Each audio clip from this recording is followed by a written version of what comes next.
최영주TV 시청자 여러분 안녕하십니까? YG경제연구소 최영주 소장입니다. 8월 1일 유튜브 방송 시작하도록 하겠습니다. 8월 달이 시작했는데요.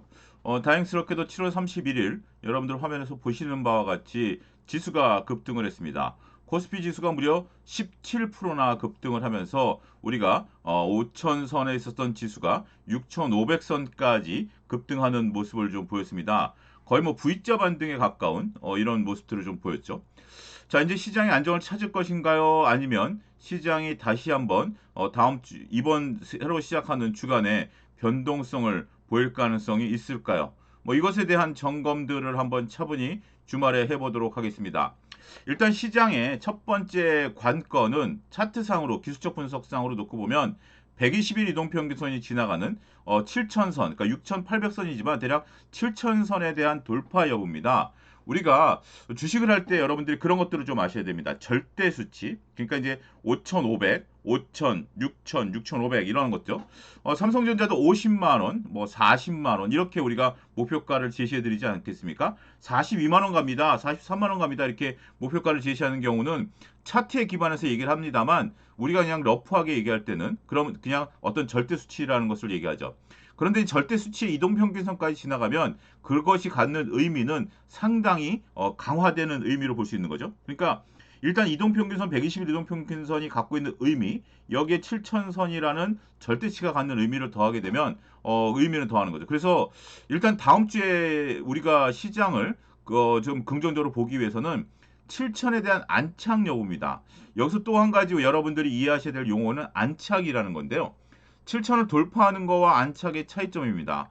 돌파할 가능성은 현재로서는 농후하죠. 현재로서는 다음 주에 어떤 뭐 변동성을 보인다 하더라도 이번 주말에 끝난 뉴욕 증시가 나쁘지 않은 상태이고 현재 지금 중동 문제도 뭐 악화되지 않는다라면 해결 국면으로 갈 수 있겠죠.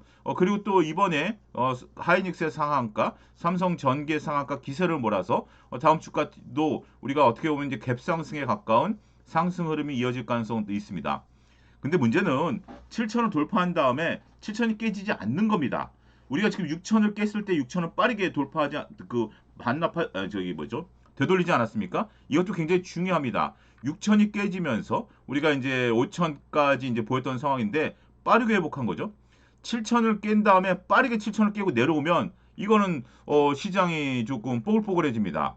자, 다시 한번 정리하면 깼다가 빠르게 반납했고 7천을 돌파한 다음에 7천을 깨지 않고 살짝 서로 깼다 하더라도 다시 7천 위에서 노는 것이 중요하다라는 점을 여러분들이 이해하셔야 될 것 같아요. 시나리오는 두 가지입니다. 저는 일단은 7천을 안착할 확률이 한 70% 정도 된다라고 보고 서로 그 30%가 깨면 우리가 조심스럽다라는 거죠.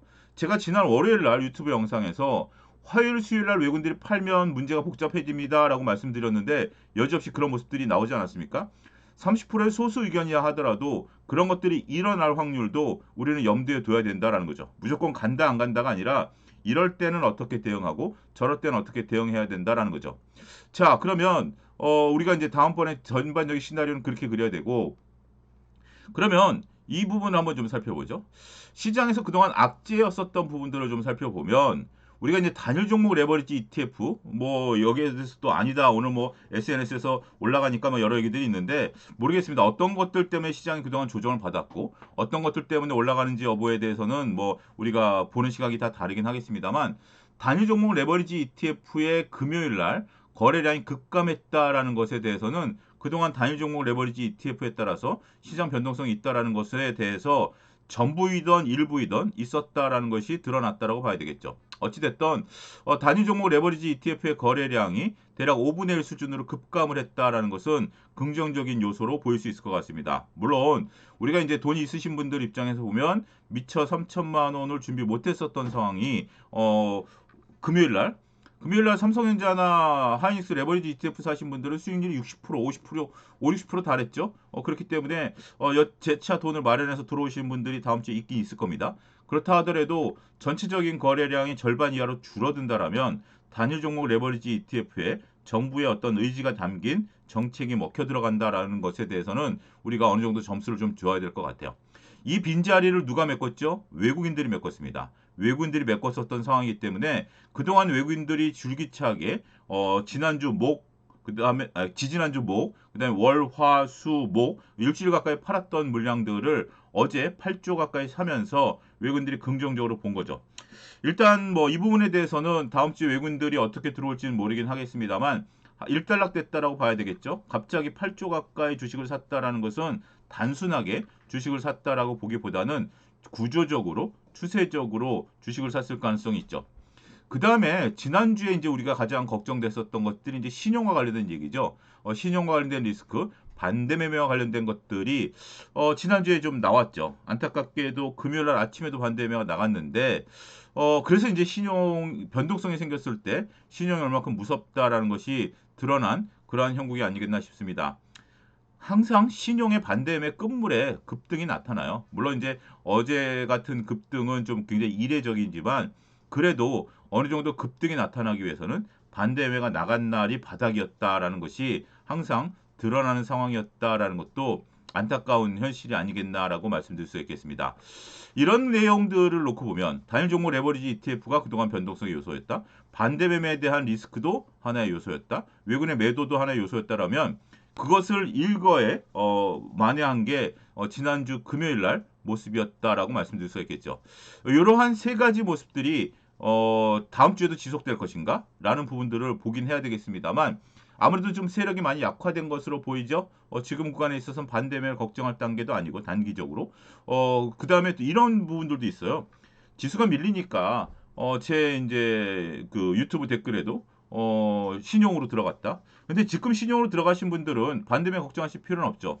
지금 우리가 반대매 걱정하시는 분들은 고점에서 들어가신 분들을 걱정하는 거고 저 지금 구간에서 들어간 분들은 만약에 여기서 40% 이상 빠지지 않는 한 반대매가 나갈 확률은 적은 거죠. 그렇기 때문에 지금 들어간 것이 새롭게 문제되느냐 이건 아니다라는 점도 면밀히 말씀드리겠습니다. 자, 반도체 거품론에 대해서 한번 좀 얘기를 해보죠. 우리가 이제 반도체 거품론에 대해서 제가 이제 지금 삼전직스 중심으로 말씀을 드리다 보니까 삼전직스만 얘기하냐라는 건데 삼전직스가 살아야 됩니다. 삼전직스를 바라보는 것들을 놓고 보면 과연 AI로 수익을 낼 수 있는가라는 것에 대해서 우리가 이제 여러 가지 얘기들이 좀 있었던 거죠. AI로 수익을 낼 수 있는가? 이건 제가 이제 3%에서 했었던 내용인데 여기서 이제 다시 한번 말씀드리도록 하겠습니다. 3%안 보신 분들도 많을 테니까요. AI로 수익을 낼 수 있는가가 이번에 좀 나왔던 것들을 보면 삼성전자, 랑하이닉스, 마이크론, 그 다음에 아마존, 그 다음에 우리가 그 뭐죠? 메타 요 세 기업의 이제 차이점들을 여러분들이 이해를 하셔야 됩니다. 전반적으로 봤을 때 삼성전자와 그 하이닉스, 마이크론 같은 경우 실적이 잘 나왔어요. 삼성전자, 하이닉스, 마이크론 실적이 굉장히 잘 나왔고요. 아마존도 데이터 센터에 대한 부분들을 여전히 투자하겠다라는 부분들이죠. 좀 안 나온 것은 메타죠. 자, 내가 이렇게 세 가지로 구분한 게 뭐냐면 메타가 이제 그 전체적으로 AI를 통해서 돈을 버느냐 안 버느냐 문제고 그 다음에 그것을 운용하기 위해서는 아마존과 같은 그러니까 예시입니다. 아마존과 같은 클라우드 서비스 데이터 센터가 필요한 거고 여기에 반도체를 공급하는 삼성전자, 하이닉스, 마이크론이 있다라는 거죠. 이 세 기업들은 여전히 지금 굳건하게 많은 영업이익을 좀 내고 있는 상태이고 중간 단계에 있는 아마존도 투자를 계속하면서 돈을 벌고 있다라는 거고 마지막 메타가 투자는 계속하지만 돈을 이제 계속해서 이제 자금 사정이 악화되고 있는 거 아니겠습니까? 돈을 못 보니까 투자 대비해서 자금 사정이 악화된 거죠. 이걸 구분해서 보실 필요가 있어요. 그래서 AI로 수익을 내느냐라는 부분들은 셋 다 공이 다 돈을 버느냐 아니면 최소한 두 군데까지 돈을 버느냐는 거죠. 만약에 아마존 같은 기업이 흔들린다라면 삼성전자, 하이닉스, 마이크론도 흔들릴 수 있어요. 그때 조심해야 돼요. 근데 지금은 메타가 흔들리는 것 같고 삼성전자, 하이닉스, 마이크론을 조심할 필요는 없다라는 거죠. 메타가 흔들린다. 메타는 아직 흔들리진 않지만 가능성이 있는 거 아니겠습니까? 잉여 현금 흐름 때문에. 그래서 메타와 관련해서 메타가 흔들리는 거와 다음엔 아마존이 흔들려야 되고 그 다음에 삼성전자가 흔들린다라는 메커니즘을 여러분들 이해하십시오. 그렇기 때문에 지금 단계에서는 메타가 흔들리는 것 같고 삼성전자를 걱정할 단계는 아니다. 언제까지 투자를 해야 되느냐라는 것은 결국 아마존에 달려 있다라는 거죠. 메타와 아마존에 달려 있다라는 겁니다. 지금 삼성전자 하이닉스는 투자를 하겠다라는 것과 메타 아마존이 투자하겠다는 건 다른 거죠. 삼성전자 하이닉스는 현재 업황이 좋기 때문에 캐펙스 그러니까 이제 공장을 짓겠다라는 거고 여기는 데이터 센터라든지 클라우드 서비스를 강화하겠다라는 거 아니겠습니까? 요것을 우리가 구분해서 볼 필요가 있다라는 거죠. 근데 이제 이런 투자들이 지금 계속 일어나고 있잖아요. 지금 투자가 일어나고 있는 단계에서 수익을 우리가 걱정할 단계는 아직은 아니지 않겠는가. 향후에는 분명 문제가 될 겁니다. 언젠가는 이것이 문제가 될 것이고 공급도 언젠간 줄어들 겁니다. 하지만 우리가 걱정을 너무 앞당겨서 할 필요는 없지 않겠는가라는 거죠. 차입을 통한 투자가 정당할까라는 건데 이거는 뭐 보는 시각에 따라 다를 수 있습니다. 정당하지 않을 수도 있고요. 정당할 수도 있죠. 근데 이제 우리가 그 삼성전자 하이닉스를 중심으로 놓고 본다라면 삼성전자 하이닉스는 물건을 사가는 측에서 빚을 내서 물건을 사가는지 아닌지 알 필요 없죠. 무조건 공급만 하면 되는 거죠. 이거는 우리가 나중에는 분명 문제가 되긴 하겠습니다만 지금은 그러한 기업들이 차입을 통해서라도 우리가 투자를 해서 이익을 낼 수 있을 거라고 믿기 때문에 하는 거 아니겠습니까? 상식적으로 보면 여러분들이 가게를 차릴 때 돈이 없어서 빚을 내는데 뭐 여러분들이 빚을 내서 가게 차리면 망할 거다라고 생각하면 빚을 내나요? 절대 안 하죠. 우리가 빚을 내서도 하려면 꽤 꼼꼼하게 신중하게 판단을 하게 됩니다. 더 열심히. 그런 과정에서도 투자를 하겠다라는 것은 나름대로 조금 어느 가능성이 있어 보이기 때문에 한다라는 거죠. 반도체 높은 마진이 유지될 것인가라는 부분들에 대해서는 이거는 마진율은 좀 떨어질 수도 있습니다. 언제까지 유지될지는 모르긴 하겠습니다만 당분간은 유지될 가능성이 있다라고 보는 거죠. 그래서 이제 투자를 하는 거죠. 물론 이것이 이제 모든 얘기는 장기적인 얘기는 아닙니다. 모든 얘기는 단기적인 중기적인 얘기다라는 거죠. 마진율이 떨어진다 하더라도 마진이 떨어지면 어떤 결과가 나오죠? 시장이 더 커진다라는 거죠. 그러니까 높은 마진 때문에, 높은 비용 때문에 투자를 못했었던 기업들이 마진이 떨어진다라는 것은 투자 비용이 낮아진다는 거 아니겠습니까? 다른 측에서 보면 그들이 투자를 더 늘려간다라는 거죠. 역설적으로 시장의 파이가 커진다라고 보는 거기 때문에 그런 부분에 있어서는 우리가 이제 두 가지 면을 다 보셔야 될 것 같아요. 삼전닉스 입장에서는 마진이 떨어진다 하더라도 더 많은 기업들이 캐펙스 투자를 하게 된다라면 삼전닉스는 더 많은 물량을 파는 거 아니겠습니까? 그러면 매출이라는 것은 가격 곱하기 물량인데 가격은 떨어져도 물량이 늘어나면 전반적으로 긍정적인 부분들이 유지될 수 있다라는 거죠. 순환 출자 투자 이거는 이제 그 뭐죠? 엔비디아 얘기입니다.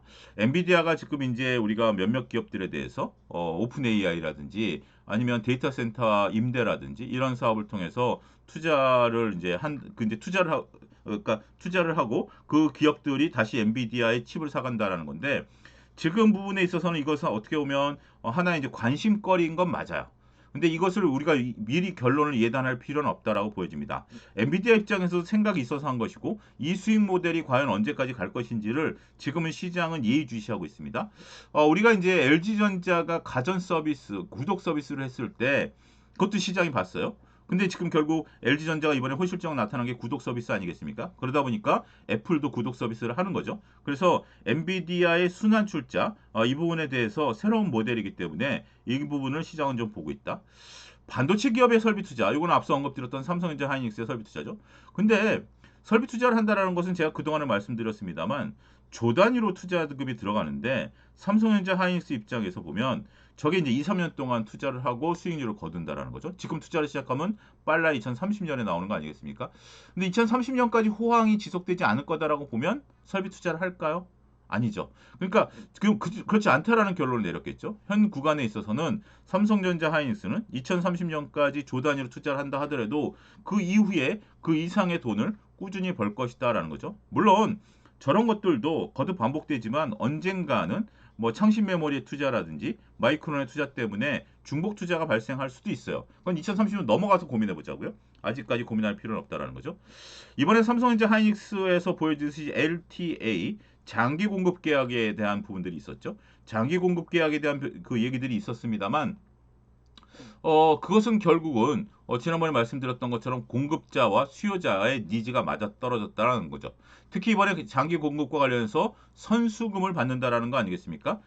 그런 부분들을 좀 보면 선수금이라는 건 그거죠. 우리가 이제 물건을 사갈 테니 돈을 좀 맡겨놓겠다라는 거죠. 그러면 삼전닉스는 그 돈을 받아서 투자를 이어갈 수 있는 거기 때문에 자금 사정이 원활히 이루어진다라는 거고 파는 입장에서 보면 물량을 확보할 수 있다. 최소한 2030년까지 투자를 한 이후에도 물량을 팔 수 있다라는 거고, 사는 입장에서는 지금 가격이 떨어질 가능성 앞서 잠깐 언급드렸습니다만 그거보다도 물량 확보가 더 급하다. 우리는 더 투자를 지금 이제 계속해서 물량을 확보해야 된다. 그러면 이게 거품이 있는 기업 그 산업에서 나타나는 현상인가요?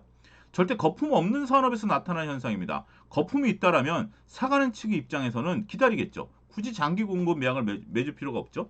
그렇기 때문에 이 장기 공급 계약, LTA 계약을 맺었다라는 것은 전체적으로 우리가 시장에서 우려하는 것과 같은 현상이 벌어지지 않고 있다라는 것에 대한 반증이 아니겠나. 저는 그렇게 말씀드릴 수가 있겠습니다. 자, 이제 시장을 놓고 보면 우리가 이제 그 시장에서 우리가 하이닉스, 삼성전기가 상한가를 들어갔죠. 이런 부분들이 이제 긍정적이었죠. 나머지들은 이제 10% 정도씩 올라갔고 이런 것들은 눈에 들어오지는 않았는데 그동안 우리가 이제 주가와 실적이 동행하지 못했었던 부분들이 계속해서 시장의 불만이었습니다. 하지만 지난주 차용주 TV에서는 끝까지 말미에 주가와 실적은 언젠간 동행할 것이다. 믿고 기다리시죠. 라고 말씀을 좀 드려왔었던 거죠. 그러한 것들을 여실히 드러내는 게 삼성전기의 상한가입니다. 삼성전기의 상한가는 저는 이것은 꽤 의미가 있다라고 보여집니다. 삼성전기가 목요일날 실적 발표가 나왔습니다. 목요일날 실적 발표가 나왔는데 목요일날 실적 발표가 나왔음에도 불구하고 삼성전기가 주가가 밀렸어요. 목요일날 실적 발표가 나왔는데 주가가 밀리면서 일부 투자자들이 야 한국은 실적 반영 못해 이렇게 볼 수 있었던 부분들이 있었죠. 그런데 금요일날 가장 먼저 상한가를 말아올린 게 삼성전기였습니다. 금요일날 가장 먼저 상한가를 말아올린 게 삼성전기였다는 거죠. 그럼 삼성전기가 목요일날 밀렸던 것은 삼성전기가 실적을 반영 못했었던 가장 큰 이유는 시장 때문이 아니었겠나. 결국 삼성전자가 20만 원을 하회하는 그러한 모습들을 보였었던 상황이기 때문에 결국 시장의 그 분위기에 따라서 실적 반영 못했었죠. 하지만 금요일날 실적이 좋았었던 주식 위주로 뻥뻥뻥 튀는 모습이 보였죠. 그렇기 때문에 삼성전기가 외국인들 매수세에 의해서 제일 먼저 상한가를 간 거죠. 자, 왜 삼성전기가 외국인들 매수세가 들어오면서 상한가를 갔을까요? 결국 실적이 있으니까 간 거 아니겠습니까? 지금 실적이 없었다라면 외국인들이 삼성전기를 샀을까요? SK 하이닉스 같은 경우도 우리가 실적에 대한 부분들 우리가 이제 요 빠질 때 야 역시 실적이 무슨 컨퍼런스 콜 얘기도 나오고 막 여러 가지 얘기들이 나왔습니다만 실적이 없었다라면 하이닉스가 상한가를 들어갈 수 있었을까요? 이 큰 주식이 이건 아마 여러분들 사진으로 남기셔야 될 것 같습니다. 역사적인 상황인데 여러분들 주식하는 동안에 다시 삼성전자 하이닉스가 이렇게 상한가 가는 것을 볼 수 있을지 모르겠습니다. 그게 기분 좋은 일이죠. 삼성전자도 마찬가지죠. 삼성전자도 후실적이 발표된 것들을 바탕으로 해서 올라갔다라는 거죠. 조금 불편한 예시를 좀 드리면 현대차 같은 경우입니다. 현대차 같은 경우는 상한가를 못 갔죠. 물론 이제 9% 정도 올랐고 여기 좀 미흡하다라고 볼 수 있긴 하겠습니다만 예를 들어서 현대차 실적이 깔끔했었다라고 보면 그러니까 현대차 같은 경우 매출과 영업이익과의 관계가 투자를 통해서 조금 모호했지 않습니까? 그런 부분들 때문에 이건 우선주가 나왔네. 현대차 모호했던 부분들인데 이러한 부분들이 만약에 없었다라면 현대차 같은 경우도 상한가 갔을 수 있겠죠. 실적이 잘 나왔기 때문에. 그러니까 그 차이가 있는 거예요. 현대차가 나쁘다가 아니라 지금 현대차를 많은 분들이 관심을 갖고 있는 부분들인데 현대차는 이제 로봇에 대한 어떤 관심이 있는 것이지 실적에 대한 것들을 지금 외국인들이 반영한 것은 아니다라고 볼 수 있겠죠. 결국 지금 당장 실적이 중요한 주식과 미래에 대한 실적이 중요한 주식들이 시장에 있어서 다른 퍼포먼스를 보였다. 이렇게 저는 정리해 드릴 수 있겠습니다.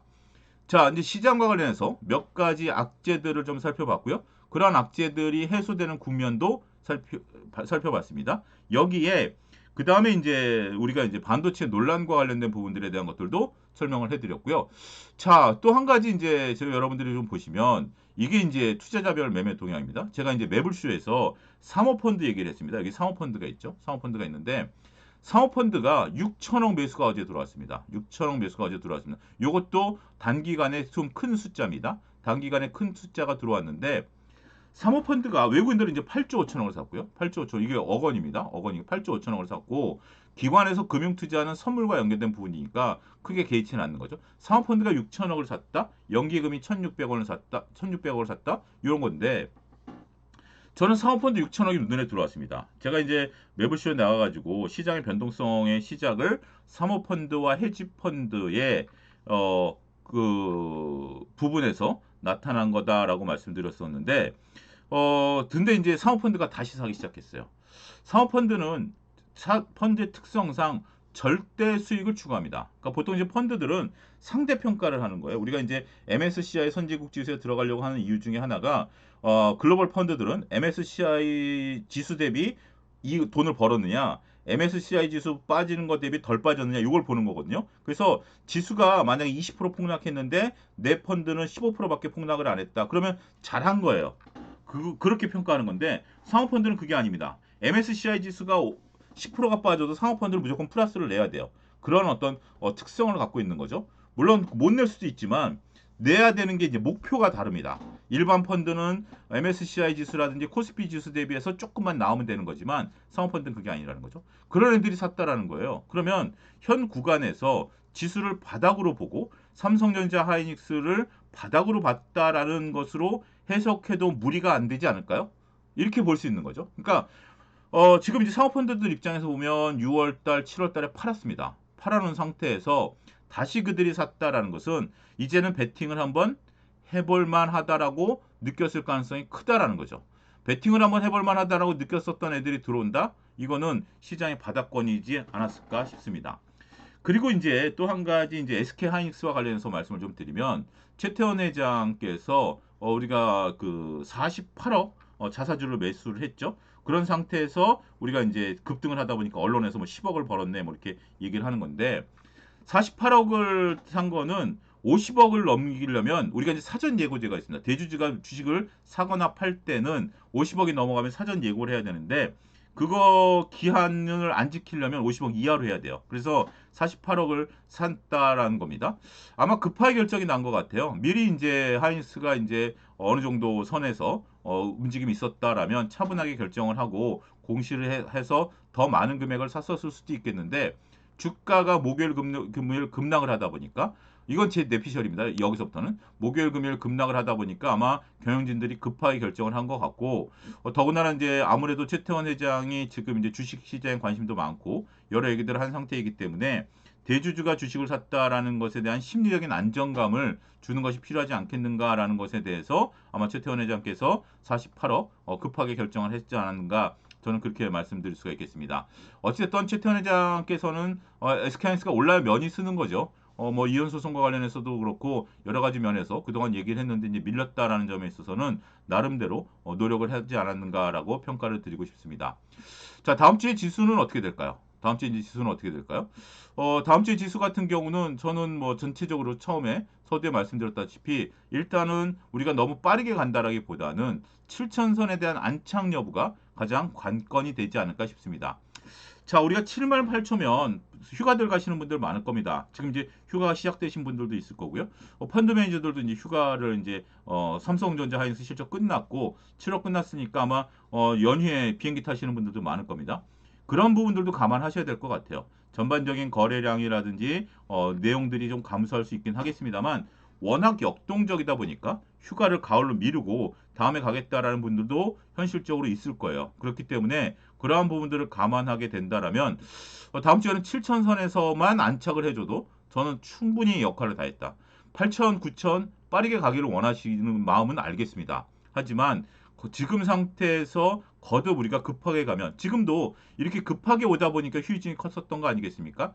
그렇기 때문에 주봉으로 놓고 보면 급하게 왔기 때문에 휴지증이 컸었던 거 아니겠습니까? 지금부터는 다지면서 천천히 가고 이 매물들을 소화하면서 천천히 가주는 것이 우리가 멀리 가기 위한 하나의 방안이 될 수 있습니다. 그래서 다음 주에는 첫 번째 삼전 닉스 여전히 강하고 그다음에 7천의 안착이다. 자, 그러면 제가 이제 그 주린이 코너에서도 그렇고 삼성전자 지금 사야 될까요? 하이닉스 사야 될까요? 라는 부분들이죠. 요건 제가 어제 영상에서도 올렸습니다만 다시 한번 말씀드리면 현 구간에서 삼성전자를 여러분들이 50만 원을 보던 제가 제시해드린 40만 원을 보던 35만 원을 보던 지금 구간에서 이제 25만 원에 대한 공방이 다음 주부터 시작될 거 아니겠습니까? 공방이 시작되면 거래가 늘었잖아요. 거래가 늘었다는 것은 지금 바닥에서 걷었다라는 거래량입니다. 여기서 손바뀜이 일어났고요. 손바뀜이 일어난 것은 누가 주식을 팔았다라는 건데 판 것은 아무래도 반대의 물량이 많을 거예요. 반대의 물량 첫 번째. 두 번째는 이제 지겹다.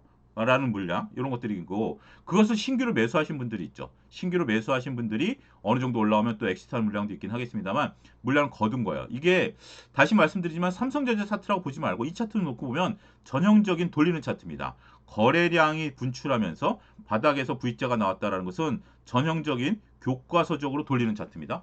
우리가 차트를 볼 때 때로는 교과서적인 모양이 나오면 신빙성이 좀 높죠. 그래서 뭐 고점에서 대량 거래가 된다라든지 뭐 이런 것들은 이제 되돌리는 차트죠. 하지만 바닥권에서 거래량이 늘면서 반등이 나왔다. 이거는 바닥을 찍었다라는 반증이죠.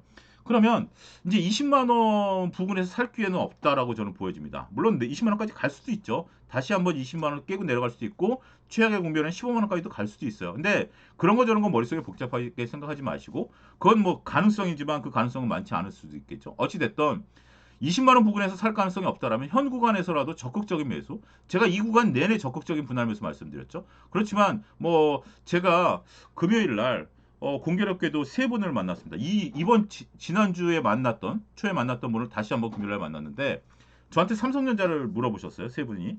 그래서 분할 매수 하십시오라고 했더니 세 분이 다 놀라시더라고요. 보수적인 차수장 이렇게 얘기한다고. 그래서 금요일 날 만났길래 사셨습니까? 그랬더니 한 분도 안 사셨더라고요. 역시 밀릴 때는 다들 불안하니까 못 산 거는 뭐 인지상 이해합니다. 하지만 저는 지금 구간에서라도 사야 된다라고 보는 거예요. 단지 내가 20만 원에 사서 35만 원에 팔 거 25만 원에 샀으니까 40만 원에 판다? 그게 아닙니다. 그렇게 오해하시는 분들도 있어요. 20만 원을 사서 35만 원에 팔 거를 25만 원에 샀으니까 난 40만 원 가서 팔면 똑같은 거 아니야? 근데 주식이라는 게 나한테 그렇게 기회를 주거나 나한테 그런 건 아닙니다. 똑같이 20만 원에 사서 35만 원에 팔 거였으면 25만 원에 사서도 35만 원에 팔아야 돼요. 그 대신 번 거잖아요. 꼭 내가 30%벌 거 20%만 벌어도 번 거잖아요. 10%만 벌어도 번 거잖아요. 그렇게 여유를 좀 가지시고 느긋해지세요. 우리가 어떻게 정확히 저점과 고점을 잡는다? 불가능합니다. 하지만 내가 5%라도 수익이 난 건 난 거예요. 10%라도 수익이 난 건 난 거예요. 아니 옆에는 20% 벌었는데 나는 10%밖에 못 나. 상대평가하지 마세요. 상대평가는 나를 내 스스로 괴롭히는 겁니다. 단지 내가 10% 벌었다라는 것만으로도 나 자신을 칭찬해주고 나 자신을 긍정적으로 보세요. 그러면 주식이 쉬워집니다. 수월해집니다. 남들이 얼마 벌었다? 필요 없습니다. 내가 10%, 15% 벌었다라는 것만으로도 기준점이 생기고 훨씬 더 편하게 주식을 할 수 있다는 점 거듭 말씀드리면서 일단 삼전 닉스 중심으로도 다음 주에 보시면서 우리가 7천선을 안착하는 한 주가 되기를 기원하면서 여러분들 조금 주말을 보내시기 바라겠습니다. 영상이 마음에 드시면 좋아요, 구독, 알람 설정 이 세 가지 꼭 부탁드리겠고요. 내일은 에어클래스 강의가 있는 날입니다. 영상 하단에 링크가 있는데요. 에어클래스에서는 재무제표라든지 실적 데이터 중심으로 강의가 진행이 되니까 오늘은 제가 이제 그 전반적인 시황 중심으로 유튜브에서 말씀을 드렸고 에어클래스 내일 강의에서는 전반적으로 우리가 이제 그동안 나왔던 리포트들 삼성전자 하이닉스라든지 아니면 글로벌 리포트들 이런 것들을 좀 분석하는 그런 시간으로 강의 특집을 또 마련하도록 하겠습니다. 자, 편안히 쉬시면서 또 다음 영상에서 찾아뵙도록 하겠습니다. 감사합니다.